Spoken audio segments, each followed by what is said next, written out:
ছাড়ে লাগতেছে মা, লাগতেছে আম্মা। ওই তোর লাগলে তো আমার কি? হ্যাঁ, তোর বাপের না জমিদারি আছে, সেই জমিদারিতে যা, যাই ও তোর বাপের বাড়ি। আম্মা আপনি এগুলো কি কইতাছেন? আমি আমার এই দুধের শিশুটাই নিয়ে কই যাবো এই ঝড় বৃষ্টির মধ্যে? এই তুই কই যাবে আমরা কি জানি? আমরা তোর বাচ্চারও দায়িত্ব নিব না আর তোরও দায়িত্ব নিব। তুই আমার পোলাটার ঘাড়ের উপরে চাইপা বইছস। তোর তো অনেক আগে থেকে আমি চেষ্টা করছি এই বাড়ির থেকে তাড়ানোর, কিন্তু আমার পোলার জন্য আমি পারি নাই। এই বাচ্চাটা যখন পেটে ছিল তখনও চাইছি তুই এই বাড়ি থেকে বাইরে হয়ে যা। অনেক জ্বালাইছস, অনেক জ্বালা যন্ত্রণা সহ্য করছি, এখন আল্লাহর হস্তে বাড়ির থেকে বাইরে হয়ে যা। আম্মা আপনি আমার বারবার কইতাছেন বাড়ি থেকে বাইরে যাইতে, আমার তো যাওয়ার জায়গা নাই। আর আমি তো এই বাড়ির বউ, আপনারা আমার যখন যা কোন যেমনি কোন অমনি মাইনা নেই।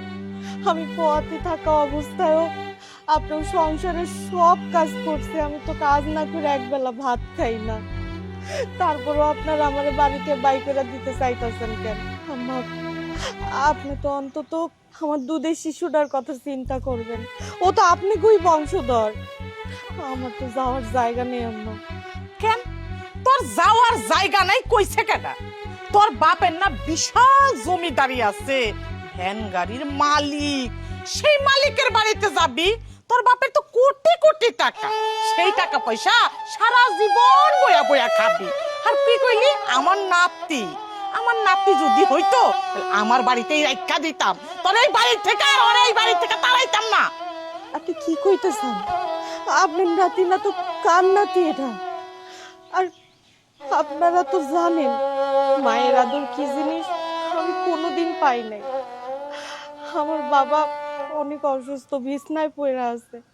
আমি যদি এখন আমার এই দুধের শিশুটায় নিয়ে যাই, আমি না হয় একবেলা খায় দুই বেলা না খায়া থাকলাম, কিন্তু আমার এই দুধের শিশুকে তো না খাওয়া রাখতে পারুম না। আমাকে দায়িত্ব ভরণ পোষণ তো আমার বাপের নিতে পারবো না, তার তো এখন ওই ক্ষমতা নাই। আম্মা আপনার পায়ে দুইটা ধরে আম্মা আমার এই বাড়ি থেকে তাড়ায় দিয়েন না। এই সব বক্তৃতা দেওয়া শুরু করে দিচ্ছি, আর বক্তৃতা শুনে নিলে ঘেন আমি দাঁড়ায় রইছি না। ওই তোর এই বাড়ি থেকে বাইরে যেতে কইছি না? ও বুঝছি, সোজা আঙ্গুলে তো ঘি উঠবো না, ঘি উঠাইতে হইলে আঙ্গুলটা বেকাইতেই হইব। ধর আম্মা আম্মা